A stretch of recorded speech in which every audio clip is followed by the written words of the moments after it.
Hi friends, എല്ലാവർക്കും പുതിയൊരു വീഡിയോയിലേക്ക് സ്വാഗതം. നമ്മളിന്ന് തയ്യാറാക്കാൻ പോകുന്നത് ഒരു വെജിറ്റേറിയൻ വിഭവമാണ്. ഇത് തയ്യാറാക്കുന്നതിലേക്ക് എന്തൊക്കെയാണ് ആവശ്യമുള്ള സാധനങ്ങൾ നമുക്ക് പരിചയപ്പെടാം. ആദ്യമേ വേണ്ട തക്കാളിയാണ്.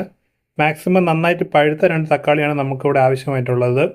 അതുപോലെ തന്നെ ഒരു 25 കൊച്ചുള്ളി, ഒരു 3 പച്ചമുളക്, ഇത്രയാണ് നമുക്കിതിലേക്ക് ആവശ്യമായിട്ടുള്ളത്. അപ്പോൾ നമുക്ക് ആദ്യമായി തക്കാളിക്ക് അരിയാം. നെടുകെ കനം കുറഞ്ഞ രീതിയിലാണ് തക്കാളിക്ക് മുറിച്ചെടുക്കേണ്ടത്. മാക്സിമം പുളിയുള്ള തക്കാളി നോക്കിയെടുക്കുക. അപ്പോഴാണ് കറക്റ്റ് ഈ റെസിപ്പിക്ക് കറക്റ്റ് ടേസ്റ്റ് കിട്ടുന്നത്.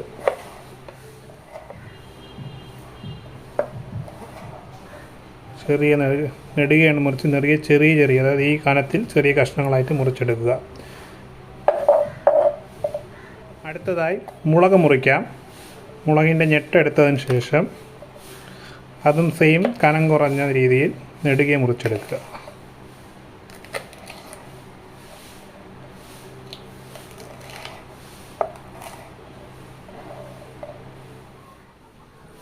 ഇനി അതിലേക്ക് വേണ്ട അരപ്പ് അരച്ചെടുക്കുന്നതിലേക്ക് വേണ്ടി ഒരു 1/4 മുറി തേങ്ങ എടുത്തിട്ടുണ്ട്. അതിലൂടെ നമുക്ക് കുറച്ച് എരിക്ക് വേണ്ടി ഒരു 1/2 ടീസ്പൂൺ മുളക് പൊടി, ഒരു നുള്ളു മഞ്ഞൾപ്പൊടി, പിന്നെ കുറച്ച് ഉപ്പ്, പിന്നെ ഒരു ചെറിയ പീസ് പുളിയും കൂടെ ഉപയോഗിക്കുന്നുണ്ട്. ഇത്രയിട്ട് നമ്മൾ അതിലേക്ക് വേണ്ടിയുള്ള അരപ്പ് അടിച്ചെടുക്കുന്നതാണ്. എല്ലാം ചേർന്ന് നമ്മൾ അരച്ചെടുത്തിട്ടുണ്ട്. ഏകദേശം ഒരു കുഴമ്പ് രൂപത്തിലാകുന്നവരെ അരയ്ക്കുക. നമ്മൾ അവിയലിനൊക്കെ എങ്ങനെയാണ് അരയ്ക്കുന്നത് ആ ഒരു രീതിയിലേക്ക് അരച്ചെടുക്കുക. നേരത്തെ കാണിച്ച തക്കാളിക്ക് ഉള്ളിയും മുളകും എല്ലാം കറക്റ്റ് സൈസിൽ അരിഞ്ഞെടുത്തിട്ടുണ്ട്. കനം കുറഞ്ഞ രീതിയിൽ അരിഞ്ഞെടുത്തിട്ടുണ്ട്. തക്കാളിക്ക് ഉള്ളിയെല്ലാം ഈ രീതിയിലാണ് അരിയാവുള്ളത്. എല്ലാം അരിഞ്ഞെടുത്തിട്ടുണ്ട്. നമുക്ക് അടുത്തതായി പാചകത്തിലേക്ക് കിടക്കാം. അടുത്തതായി ഒരു മീഡിയം സൈസിലുള്ളൊരു പാത്രം എടുക്കുക. അതിലേക്ക് നമ്മൾ നേരത്തെ അരിഞ്ഞു വെച്ച തക്കാളി, കൊച്ചുള്ളി,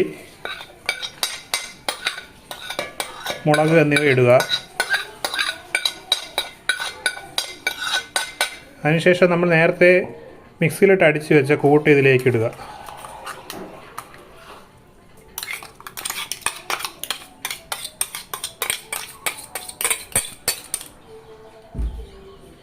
അടുത്തത് നമുക്ക് ഗ്യാസ് കത്തിച്ചതിന് ശേഷം നേരത്തെ മിക്സ് ചെയ്ത് വെച്ച കൂട്ട് ഇതിൽ വെച്ച് വേവിച്ചെടുക്കാവുന്നതാണ്. നമ്മൾ അടുപ്പിൽ വെച്ചിട്ടുണ്ട്. ഹൈ ഫ്ലെയിമിൽ വെച്ച് ഏകദേശം ഒരു 20 മിനിറ്റ് വേവിച്ചെടുക്കുക.